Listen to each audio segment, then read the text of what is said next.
Hello दोस्तों, मैं हूं वैभव शर्मा और करंट अफेयर के आज के जो 5 क्वेश्चन हैं उनको देखेंगे। बहुत ही ज्यादा इंपॉर्टेंट होने वाले हैं, तो चलिए स्टार्ट करते हैं। ये हमारा पहला क्वेश्चन है आज के करंट अफेयर का, जो कि कह रहा है कि यहाँ पे अल्लाह माए हलीना, एक अल्लाह माए हलीना, हाल ही में इसको इनको किस देश का प्राइम मिनिस्टर प्रधानमंत्री अपॉइंट किया गया है? तो चार्ट के केन्या, गैबन, अंगोला। चलिए वीडियो को पॉज कीजिए, क्वेश्चन को अटेंड कीजिए, देखते हैं आंसर। तो यहाँ अल्लाह माए हलीना, इनको रिसेंटली ये अपॉइंटेड हुए हैं चैड के नए प्राइम मिनिस्टर। ठीक है, चैड एक अफ्रीकन कंट्री है। ठीक है, कहाँ पे है? एक अफ्रीकन कंट्री है और ये एक लैंडलॉक कंट्री है जिसकी कैपिटल एन जमेना है। ठीक है, और इसके नॉर्थ में लिबिया देखने को मिलेगा, साउथ में आपको क्या देखने को मिलेगा? नाइजीरिया देखने को मिलेगा, और वेस्ट में नाइजीरिया है, और इससे सूडान है। ठीक है, इसके बाद सेंट्रल अफ्रीकन रिपब्लिक है, इसके बाद नाइजीरिया है। ठीक है, तो और कैमरून है। ये सारी इससे क्या लैंड बाउंड्री शेयर करती है चैड से। चैड एक बहुत ही इंपॉर्टेंट कंट्री है अफ्रीका कॉन्टिनेंट की। ठीक है, तो इन्होंने रिप्लेस किसको किया है? सोसस मासरा को रिप्लेस किया है। ठीक है, तो ये नाम याद रखना, अल्लाह माय हलीना। ये कहाँ के प्राइम मिनिस्टर अपॉइंट हुए हैं? तो ये आपके पॉइंट अपॉइंट कहाँ के हुए हैं? ये हुए हैं चाड के। चैट को हमने देख लिया, एक बार चैट के बारे में थोड़ा जान लेते हैं। चैट एक बहुत ही पुअर कंट्री है। ह्यूमन डेवलपमेंट इंडेक्स में जो टोटल कंट्री है 189, उनमें से इसकी पोजीशन 187 है। सोचो कितनी ज्यादा ह्यूमन डेवलपमेंट में इसका बिलो है। यहाँ पे 42% of country living below the national poverty line, गरीबी रेखा से नीचे 42% लोग रहते हैं। चैट लैक बहुत ही प्राइमरी एक इकोसिस्टम है इनका, फूड रिसोर्सेज का। 90% मतलब सरफेस एरिया काउंटिंग यहाँ पे अगर देखा लॉस्ट हो गया है, क्योंकि क्लाइमेट चेंज के कारण यहाँ पे चैड लेक भी क्या कर रही है? श्रिंक कर रही है। ठीक है, चर्ड की 75% पॉपुलेशन है वो रूरल एरिया में रहती है, 25% इसकी कैपिटल के आसपास रहती है। ठीक है, और यहाँ पे वर्ल्ड के सबसे ज्यादा एथनिकल जो ग्रुप हैं, 200 एथनिक ग्रुप रहते हैं जो 100 लैंग्वेज समथिंग बोलते हैं। तो ये चैट के बारे में था, हमने देख लिया, तो आंसर हमारा चैट था। चलिए सेकंड क्वेश्चन हम देखते हैं। यहाँ पे पूछा है कौन सी ऑर्गेनाइजेशन है रिसेंटली जिसने रिलीज की एक रिपोर्ट, चाइल्ड न्यूट्रिशन रिपोर्ट 2024। तो ये रिपोर्ट बहुत ही ज्यादा इंपॉर्टेंट है, जितनी भी रिपोर्ट्स हम यहाँ पे कवर कर रहे हैं वो बहुत ही ज्यादा इंपॉर्टेंट है यहाँ पे। ठीक है, तो यूनिसेफ ने किया, डब्ल्यूएचओ ने किया, United Nation development programme UNDP ने किया है, वर्ल्ड बैंक ने किया। तो चलिए देखते हैं इसका आंसर क्या है। तो हाल ही में यूनिसेफ ने क्या किया? चाइल्ड न्यूट्रिशन रिपोर्ट 2024 क्या किया? रिलीज किया है। और इसमें हाईलाइट किया है इन्होंने सीवियर चाइल्ड फूड पॉवर्टी को। मतलब सीवियर चाइल्ड फूड पॉवर्टी का मतलब यहाँ गंभीर बाल खाद्य गरीबी जो है यहाँ पे, जो फूड से रिलेटेड इन्होंने बताया। तो यहाँ पे 27% ऑफ ग्लोबली चिल्ड्रन अफेक्टेड हो रहे हैं फूड से।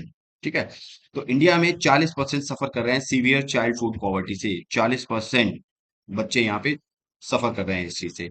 एशिया में अगर साउथ एशिया में देखा जाए, इंडिया सेकंड पोजीशन पे है इस चीज में। ठीक है, इसके की इश्यूज क्या? अनहेल्दी फूड, ये सारी चीजें इसकी क्या की इश्यूज है।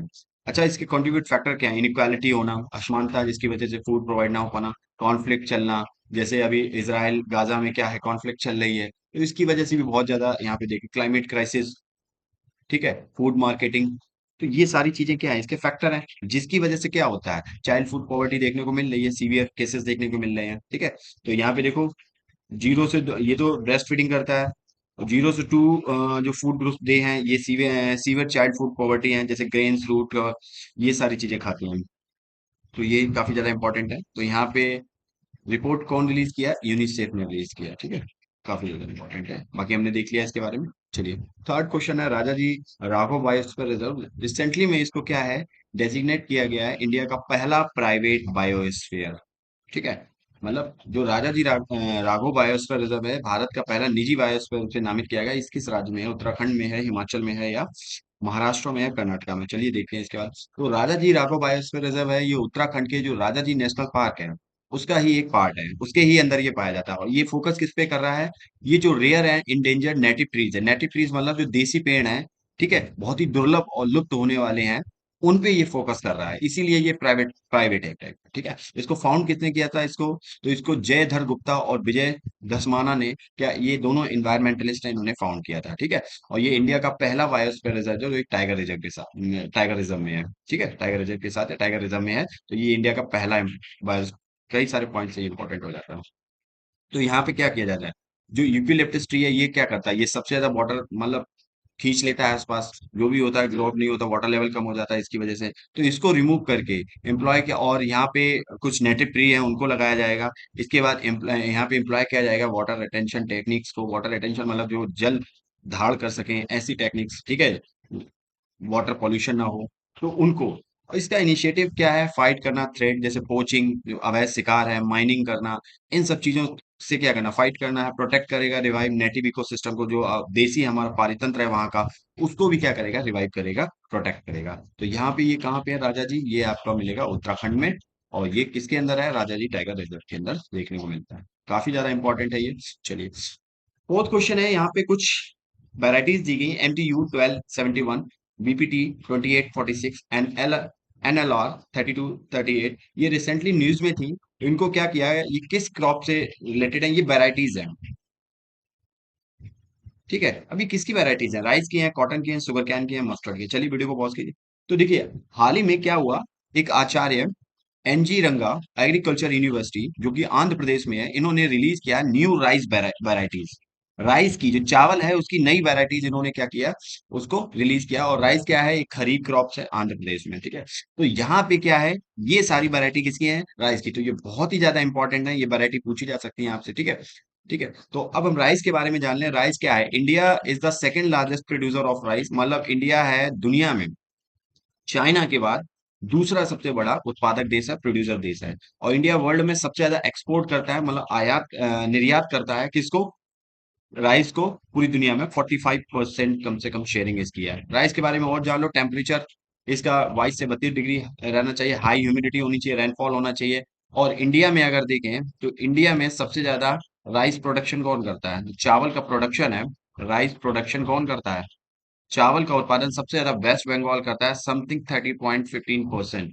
इसके बाद यूपी करता है सेकंड नंबर पे 13.11%। लेकिन यूपी के पास जो कल्टीवेटेड एरिया है, कल्टीवेटेड एरिया है, वो यूपी के पास ज्यादा है, यूपी के पास, ठीक है। वेस्ट बंगाल प्रोडक्शन सबसे ज्यादा करता है, लेकिन यूपी सेकंड नंबर पे करता है, लेकिन कल्टीवेटेड एरिया ज्यादा है। और वर्ल्ड लेवल पे सबसे ज्यादा प्रोडक्शन चाइना करता है, फिर आपका इंडिया करता है। इंडिया सबसे ज्यादा एक्सपोर्ट करता है बासमती राइस का ग्लोबल मार्केट में, ठीक है। तो ये चीज याद रखना। राइस एक खरीफ क्रॉप्स है। कॉटन की बात करें तो कॉटन आपका ब्लैक सॉइल में होता है, जिसे रेगुर सॉइल कहते हैं, ठीक है। और ये भी आपकी एक खरीफ क्रॉप्स है, ठीक है। ये ज्यादा सबसे ज्यादा हाईएस्ट प्रोड्यूसर कौन है कॉटन का? वो गुजरात है। शुगर कैन, ये भी आपकी क्या है, 10 मंथ्स, समथिंग 10 to 12 मंथ्स इसको लगते हैं रीग्रो होने में, ठीक है। मस्टर्ड आपकी कैसी कौन सी क्रॉप है? राबी क्रॉप्स है, ठीक है। ऑयल सीड्स में आती है ये। चलिए, तो आंसर हमारा क्या हुआ? राइस हुआ। चलिए नेक्स्ट आंसर देखते हैं हम। नेक्स्ट क्वेश्चन हमारा अगला हमें पूछा है सहस्त्र ताल लेक के बारे में। रिसेंटली ये न्यूज में थी। और ये कहाँ पे लोकेट है? हिमाचल प्रदेश में है, सिक्किम में है, उत्तराखंड में है, या असम में? चलिए देखते हैं इसके बारे में। तो अभी रिसेंटली क्या हुआ, ये न्यूज में क्यों था? जो 9 ट्रैकर्स थे कर्नाटक के, ट्रैक कर रहे थे, इस पे ट्रैकिंग करते हैं। तो इस ट्रेजिकली यहाँ पे क्या हुआ, वो खराब वेदर के कारण, ठीक है, 22 ग्रुप था, 22 मेंबर्स का ग्रुप था। तो उनमें से 9 की क्या होगी, डेथ होगी, मतलब गुम हो गए। वेदर खराब था, रिटर्न हो रहे थे, ट्रैक से वापस हो रहे थे। तो वो उन्होंने क्या, लॉस देयर लाइफ, ठीक है। सहस्त्र ताल जो ट्रैक है उन उत्तराखंड में पाया जाता है। ये एक सहस्त्र ताल क्या है, ये एक उत्तराखंड में क्या है, एक लेक है। क्या है? लेक है। और ये कहाँ पड़ती है? ये कम से कम 15,000 फीट पे देखने को मिलेगी, उत्तराखंड का उत्तरकाशी डिस्ट्रिक्ट। ये आपका उत्तरकाशी डिस्ट्रिक्ट है, और इसमें यहाँ पे देखने को मिलेगी ये आपको सहस्त्रताल लेक, ठीक है। तो यहाँ पे लोकल जो है वो परफॉर्म करते हैं अपने जो उनके रिचुअल्स हैं, ठीक है। इस लेक के चारों तरफ वो अपने रिचुअल्स परफॉर्म करते हैं। तो ये यहाँ पे देखो, ये ट्रैक दिया गया है सहस्त्रताल लेक का। तो ये उत्तरकाशी डिस्ट्रिक्ट उत्तराखंड में पड़ता है, काफी ज्यादा इंपॉर्टेंट था करंट के पर्सपेक्टिव से। तो ये कहाँ पे है? उत्तराखंड में है, उत्तराखंड के उत्तरकाशी डिस्ट्रिक्ट में देखने को मिलेगा। तो काफी इंपॉर्टेंट हो जाता है ये। तो ये थे हमारे 5 क्वेश्चन, और इस लेक्चर की जो PDF है आपको इस टेलीग्राम पे मिल जाएगी। चलिए, उम्मीद करता हूँ ये लेक्चर आपको अच्छा लगा होगा। ज्यादा से ज्यादा शेयर, लाइक एंड सब्सक्राइब कीजिए। मिलते हैं नेक्स्ट लेक्चर में, तक के लिए जय हिंद।